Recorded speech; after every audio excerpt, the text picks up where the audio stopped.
Գյորջյան Կասկադ 60 ամիս փուլային վճարում բազմաթիվ առավելություններ։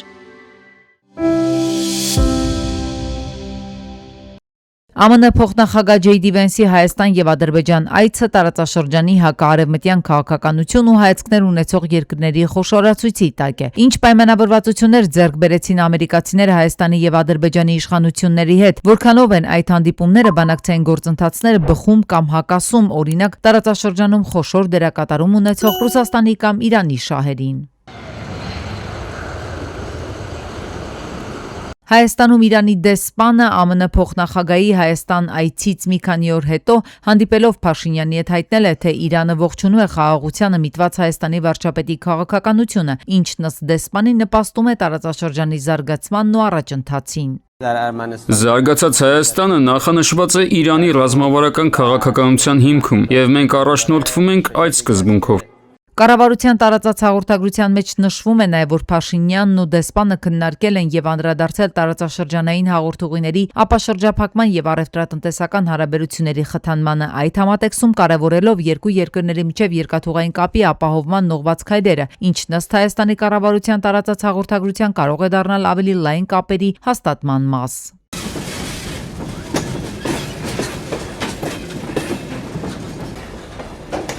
Եթե Ռուսաստանը տարբեր ձևաչափով ու մակարդակով հայտարարում է, թե հետաքրքրություն ունի մասնակցություն ունենալ տարածաշրջանում իրականացվելիք նախագծերին, այդ թվում Ադրբեջանը Նախիջևանին Սյունիքով կապող թրիփին, ապա Իրանի դեպքում իրավիճակն ավելի բարդ է ու անկանխատեսելի։ Իրանական կողմը բազմիցս է հայտարարել, որ այո, ողջունում է տարածաշրջանային խաղաղության օրակարգը, տարածաշրջանի ենթակառուցվածքների ապաշրջափակումը, սակայն Հայաստանի հարավային հարևանի համար անընդունելի է կարմիր գծերի խախտումը, որը կվնասի Իրանի շահերը։ Որոշ փորձագետների քաղաքագետների դիտարկմամբ հենց թրիփ նախագիծը կարող է դառնալ կարմիր գիծ Իրանի համար, եթե փորձ արվի կտրել այդ երկիրը հյուսիսային ճանապարհից դեպի Վրաստան, Ռուսաստան, Սև ծով։ Դե ֆակտո Սյունիքի տրիպը վերցնել իրենց հսկողությամբ տակ, միավորելով Թուրանական աշխարհը եւ ընդդեմ Իրանի Ամերիկա հսկողությամբ։ Ինչ-որ չափով նաեւ Իսրայելն է շարունակված այդ ճանապարհը։ Երևանն ու Թեհրանը ռազմաքաղաքական գործակցության վերաբերյալ համապարփակ փաստաթուղթ կպատրաստեն։ Նախատեսվում է, որ այն կստորագրվի Փաշինյանի այս տարվա ընթացքում Իրան կատարվելիք այցի ընթացքում։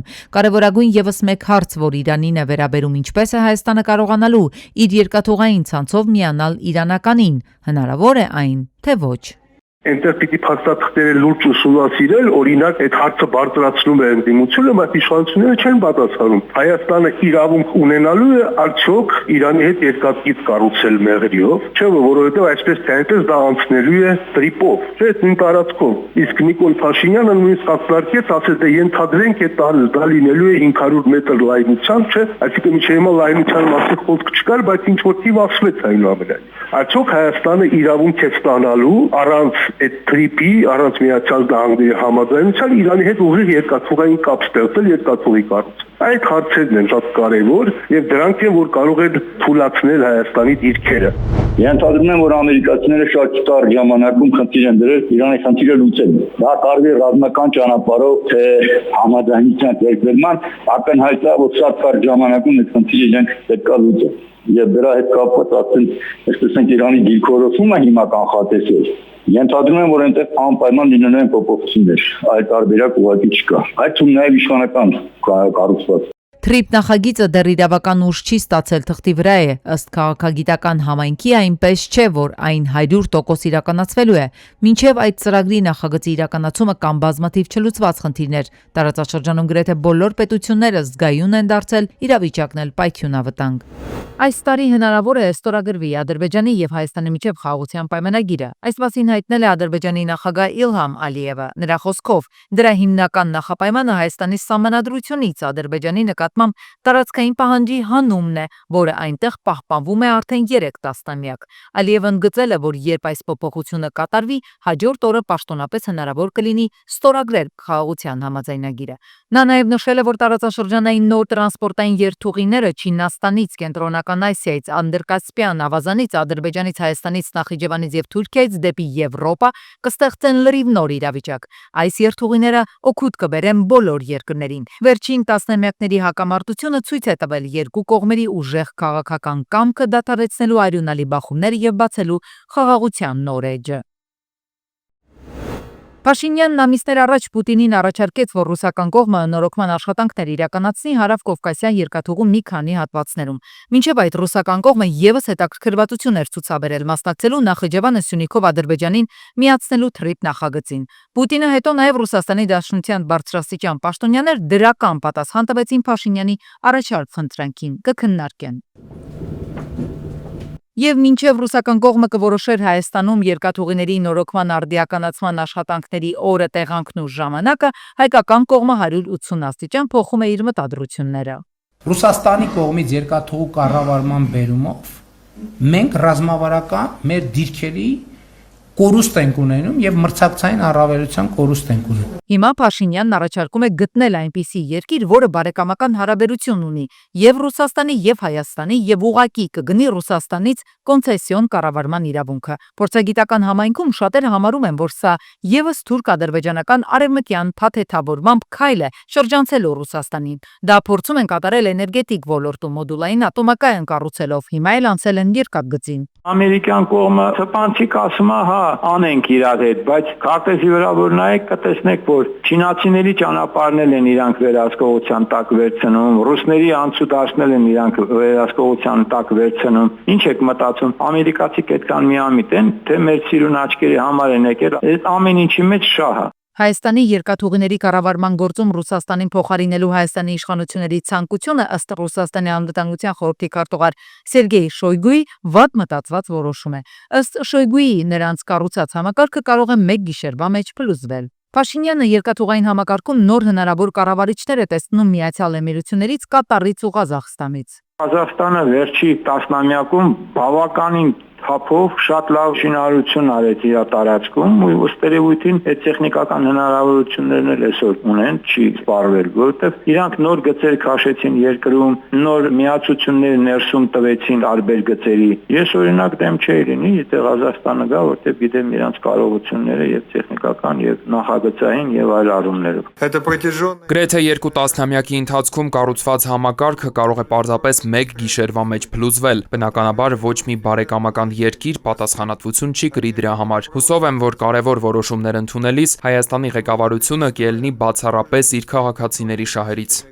Ռուսաստանի անվտանգության խորհրդի քարտուղարը նշել է, գրեթե 20 տարի շարունակ հարավկովկասյան երկաթուղիները պատասխանատու կատարել են կոնցեսիոն պայմանագրի պայմանները, այդ թվում ներդրումների։ Նրա խոսքով այս ընթացքում ռուսական ներդրումները հայկական երկաթուղային համակարգում, այդ թվում շարժակազմում գնահատվում են ավելի քան 30 միլիարդ ռուբլի։ Հիմա Նիկոլ Փաշինյանն ասում է, որ հայկական երկաթուղիների ռուսական ընկերությանը տալը վախեցնում է պոտենցիալ գործընկերներին, խոչընդոտում տարածաշրջանային նախագծերին եւ քննարկում է հայկական երկաթուղային ցանցի կառավարումը Ռուսաստանի եւ Հայաստանի համար բարեկամ երկրի փոխանցելու հարցը։ Ըստ Շոյգուի որպես կոնցեսիոներ կտիրապետի, կօգտագործի, կկառավարի, կշահագործի, կպահպանի, կվերանորոգի եւ կկատարի կոնցեսիոն ակտիվների անհրաժեշտ բարելավումները։ Համաձայնագրի ստորագրման ժամանակ ռուսական կողմը պատասխանատվություն է ստանձնել հայկական երկաթուղային համակարգի ավելի քան 1200 անշարժ գույքի եւ ավելի քան 12500 շարժական ակտիվների համար։ Հարավկովկասյան երկաթուղին արդեն քանի տարի է շահութաբերություն չունի, մինուսով աշխատում։ Եթե նրանք աշխատում են այդ որակով, այդ ունակություններով, այդ տեխնիկական հնարավորությունները, բանը, այդ ամեն ինչը ով կբերի, ով կանի, ինչի հաշվին, ով է իրանց գումար տալու։ Ռուսաստանը թող կանգնի ասի, որ ես գումար կտամ դրա համար։ Շոյգուն նշել է, որ վերջին 20 տարիների ընթացքում կոնցեսիոն պայմանագրի շնորհիվ Հայաստանի բյուջեը մուտքագրվել ավելի քան 15 միլիարդ ռուբլի հարկերին տեսքով եւ վերանորոգվել ավելի քան 520 կիլոմետր երկաթուղի։ Ռուբեն Վարդանյանի միջազգային փաստաբան Ջարեդ Գենսերը հրապարակային կոչ է արել Դոնալդ Թրամփին ապահովել Ռուբեն Վարդանյանի եւ մյուս 19 հայ գերիների ազատ արձակումը։ Նա դատավճիռը բնութագրել է որպես արդարադատության ծաղր, նշելով կեղծ մեղադրանքներ, գաղտնի դատաքննություն, փաստաբանի հետ կապի սահմանափակումներ եւ ապացույցների բացարձակ անհիմնություն։ Մայրաքաղաքում կրակոցներ են հնչել ճիշտ այնպես, ինչպես Մարտաֆիլմում դեպքը Հաչափնյակի Աբելյան փողոցի 9 հասցեում է եղել օրը ցերեկով։ Հայտնաբերել են նաև համայնքային ոստիկանները դանակը եւ արյան հետքերը այսպես ահագին գնում է։ Ու մինչև համացանցում տեսանյութեր էին տարածվում, պարզվեց, որ 10 վիրավոր կա, նրանք Երևանի տարբեր հիվանդանոցներ են տեղափոխվել։ Կարճ ժամանակ անց էլ Արմենիա ԲԿ-ից հայտնեցին, որ վիրավորներից 7-ը իրենց մոտ են տեղափոխվել։ Նրանցից մեկը ցավոք մահացել է, երկուսի վիճակը ծայրահեղ ծանր է, մյուսներինը կայուն ծանր։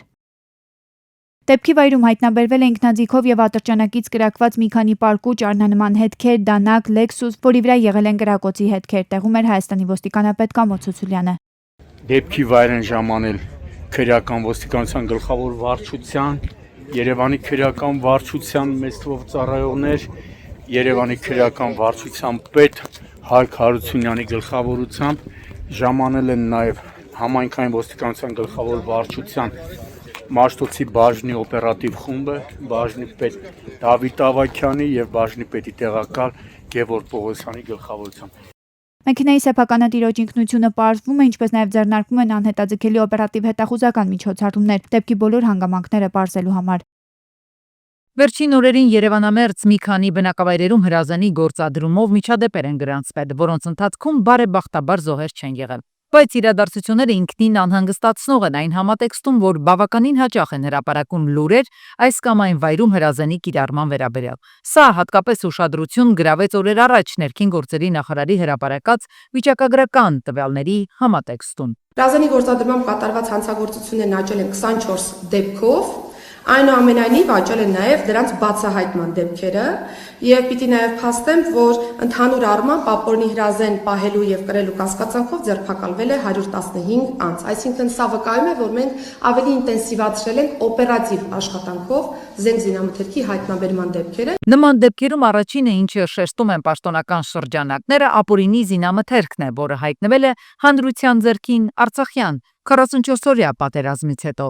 Հապարբերաբար նույն թիվն են կրկնում 17000։ Արդյունքում 42.2%-ով ավելի զենք զինամթերք ենք առգրավել, քան եղել է 2024 թվականի կտրվածքով։ Այս տվյալներով հանդերձ արդարադատության համակարգին առնչվող մարդիկ պրակտիկ գետնի վրա նշում են, որ իրավապահների աշխատանքն այս պահին չի նպաստում ծանր այդ թվում հրազենով կատարված հանցագործությունների թվականակի նվազմանը։ Ներկայում հնարավոր է, որ օրինակ շատ դեպքերում անարդյունավետ գործիքակազմի կիրառումը պետության կողմից այս կամ այն հանցանքը բացահայտելու անձի նկատմամբ կատարված հանցագործության մեջ մեղավոր անձին պատասխանատվության կանչելու առումով հնարավոր է պետությունը թերանա եւ այո դա հանգեցնի ինքնադատաստանի ակտերի։ Ծանր հանցավորության աճին նպաստում են նաեւ օրենսդրական փոփոխությունները, որոնց մասին դեռ տարիներ առաջ խոսում էին մասնագետները։ Խոսքը մասնավորապես թեթև հանցագործությունների դեպքում կիրառվող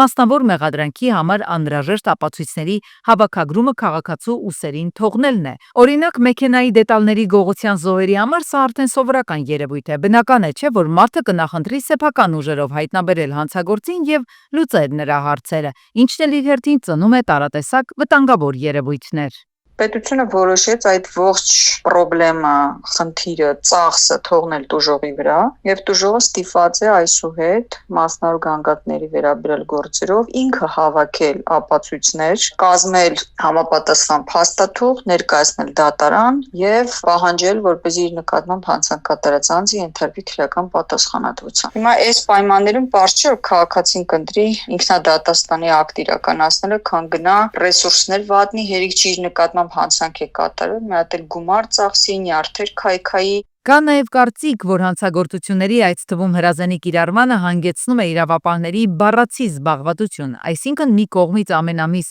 նոր ստորաբաժանումներ են ստեղծվում իրավապահ համակարգում, մյուս կողմից նրանց գործն է գնալով ավելանում։ Իրավապահ համակարգի ռեսուրսները ուղղվում են այնպիսի անձանց նկատմամբ քրեական հետապնդում հարուցելուն, ում նկատմամբ ընդհանրապես ենթակա չէր այդ հետապնդումը հարուցվելու եւ այո, դա կարող է բերել նրան, որ իրենք շատ զբաղված լինեն եւ ըստ էության հանցանքներ չկարողանան բացահայտել։ Մեծ հաշվով ինչն է հանցավորության կանխարգելման գլխավոր մեխանիզմներից մեկը պատժի անխուսափելիությունը, այսինքն ես գիտեմ, որ հանցագործություն կատարելուց հետո մեծ հավանականությամբ կհայտնաբերվեմ եւ կենթարկվեմ պատասխանատվության։ Հայաստանի ոստիկանությունում ստեղծվել է բանակցային բաժին, որը լարված իրավիճակներում ուժի փոխարեն կիրառելու է երկխոսություն եւ հոգեբանական մոտեցում։ Նոր ստորաբաժանումը գործելու է հատկապես հավաքների եւ հանրային միջոցառումների ժամանակ, նպաստելով բախումների կանխարգելմանը եւ վստահության ամրապնդմանը։ Բանակցողները ընտրվել են մասնագիտական խիստ չափորոշիչներով, իսկ նախաձեռնության նպատակը մենք նրանք բաժանման հաղթահարումն է ու քաղաքացիակենտրոն մոտեցման ձևավորումը։ Մսամթերքի խոզի գարանտ ավարի մսի գները բարձրացել են։ Այս տարվա հունվարը համեմատած անցած տարվա նույն ժամանակահատվածի խոզինը բարձրացել է 13.1, գարանը 14.1 եւ տավարինը 12.8%։ Գյուղ ոլորտի մասնագետների դիտարկմամբ հանրապետությունում մսամթերքի դեֆիցիտ կա։ Օրինակ, տավարի մսի դեֆիցիտը պայմանավորված է Հայաստանում խոշոր եղջերավոր անասունների գլխաքանակի կրճատմամբ։ Խոշոր եղջերավորների կրճատումն էլ իր հերթին պայմանավորված է անասնակերի գնի բարձրացմամբ։ Վերջին շրջանում հանրապետությունում արձանագրվել է նաև տաբաղ եւ բրուցելոս հիվանդություն։ Մասնագետների մի մասն էլ հայտնել է, որ տավարի մսի գնի բարձրացումը պայմանավորված է նաև մինչև հունիս Ղազախստանից մսի արտահանման արգելքով։ Մայրաքաղաքի խոշոր առևտրի կետերում այս պահին տավարի միսը վաճառվում է 4100-ից 4200 դրամով։ Կաթի գինը հարստականորեն իջեցրեցին մթերողները։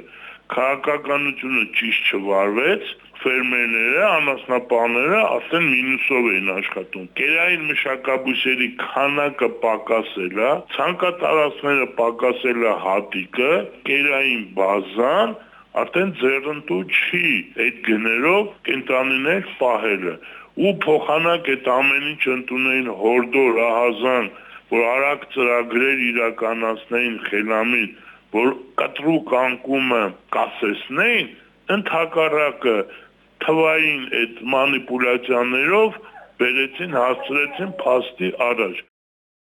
Արդեն մի քանի շաբաթ է քաղաքացիները չեն կարողանում ստանալ իրենց հասանելիք կենսական անհրաժեշտության դեղերը։ Պատճառը Արմետ էլեկտրոնային առողջապահական համակարգի շարունակական խափանումներն են։ Բժշկական կենտրոններում ստեղծվել է լարված վիճակ։ Բժիշկներն ու օպերատորները չեն կարողանում իրականացնել էլեկտրոնային գրանցումներ։ Քաղաքացիները ստիպված ժամերով սպասում են մինչև համակարգը վերականգնվի։ Առողջապահության ոլորտի փորձագետները դեռ ամիսներ առաջ զգուշացնում էին, համակարգը տեխնիկապես լիարժեք պատրաստ չէ նման ծանրաբեռնված։ Սա հատկապես մտահոգիչ է քրոնիկ հիվանդություններ ունեցող անձանց համար։ Չեն կարողանում ժամերով մեկտեղ դուրս գրել համակարգի աշխատելու պատճառով այդ փաստը է։ Բոլորը չեն կարող օգտվել, հատկապես խնդիր է օրինակ 65+ թոշակառուները, որոնք որ պետք է իդենտիֆիկացվեն Արմեդում, ակտիվացնեն իրենց ապահովագրությունը, այնուհետև ստանան իրենց համապատասխան բժշկական օգնությունը եւ սպասարկումը։ Արցախի հայաթափման ժամանակ Հայաստանի Հանրապետության կողմից սառեցվել են Արցախի անունով բանկային հաշիվները,